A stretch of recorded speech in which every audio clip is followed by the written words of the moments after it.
wabarakatuh. Halo teman-teman semuanya. Perkenalkan, saya Lia Amelia dengan NIM 245116034. Saya dari Prodi Akuntansi semester 4 kelas pagi A. Baik teman-teman, pada video kali ini saya akan menjelaskan mengenai auditing 1 yang meliputi definisi audit, kemudian profesi akuntan publik dan standar audit, kemudian bukti audit dan juga proses audit mulai dari penerimaan klien hingga ke pelaporan.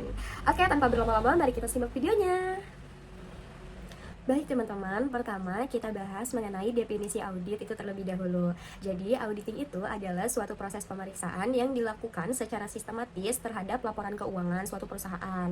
Nah, pemeriksaan ini biasanya dilakukan oleh auditor yang independen atau yang tidak memihak gitu sifatnya. Nah, tujuan utama auditing itu adalah untuk mengetahui apakah laporan keuangan itu tuh telah disusun sesuai dengan standar akuntansi yang berlaku dan juga bebas dari kesalahan atau kecurangan yang material seperti itu.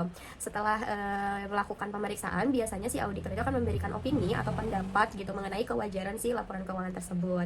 Contohnya nih teman-teman, misalkan ketika sebuah perusahaan itu menyatakan memperoleh keuntungan sebesar 1 miliar misalkan, nah auditor itu akan memeriksa apakah si angka tersebut itu benar-benar didukung oleh bukti yang valid atau tidak, seperti itu. Oke, kita lanjut ke yang kedua. Kita akan membahas mengenai profesi akuntan publik dan standar audit. Jadi teman-teman, akuntan publik itu merupakan seseorang yang memiliki izin untuk memberikan jasa audit kepada perusahaan atau organisasi gitu. Nah, di dalam menjalankan pekerjaannya, seorang akuntan publik itu harus bersikap transparansi, objektif, independen, kemudian menjaga kerahasiaan informasi klien, serta memiliki kompetensi yang baik. Selain itu, auditor juga harus mengikuti standar audit. Nah, standar audit ini berfungsi sebagai pedoman agar si proses audit itu dilakukan secara benar gitu teman-teman, dan juga konsisten sehingga menghasilkan laporan yang dapat dipercaya oleh pengguna laporan keuangan.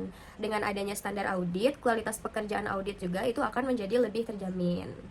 Lalu teman-teman, berikutnya itu ada bukti audit. Nah, bukti audit ini adalah segala informasi yang digunakan oleh auditor sebagai dasar dalam mengambil kesimpulan dan memberikan opini. Nah, bukti audit ini dapat berupa berbagai macam dokumen, kayak faktur penjualan, kemudian bukti transfer bank, nota pembelian, kontrak kerjasama, kemudian laporan keuangan, hingga ke hasil wawancara dengan pihak terkait atau hasil pengamatan langsung. Semakin cukup jumlah bukti yang diperoleh dan semakin juga relevan gitu ya, serta dapat dipercaya kualitasnya, maka hasil audit ini akan semakin akurat dan dapat dipertanggungjawabkan.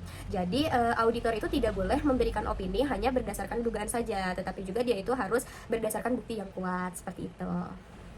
Oke, kita ke bagian terakhir, itu kita akan membahas mengenai proses audit, mulai dari penerimaan klien hingga ke pelaporan. Jadi teman-teman, proses audit ini terdiri dari beberapa tahapan. Yang pertama yaitu penerimaan klien. Jadi pada tahap ini auditor itu menilai apakah si klien ini layak untuk diaudit, termasuk melihat reputasi perusahaannya juga dan memastikan tidak ada konflik kepentingan. Nah, kemudian untuk yang kedua itu tahap perencanaan audit. Nah, auditor ini mempelajari kondisi perusahaan, memahami sistem pengendalian internal, kemudian menentukan area yang beresiko, serta menyusun program audit agar pemeriksaannya itu berjalan lancar secara efektif. Lalu tahap ketiga adalah pelaksanaan audit. Nah, pada tahap ini auditor itu mengumpulkan bukti audit dengan memeriksa dokumen, melakukan observasi, konfirmasi kepada pihak ketiga, dan juga mewawancarai dengan pihak perusahaan gitu kan.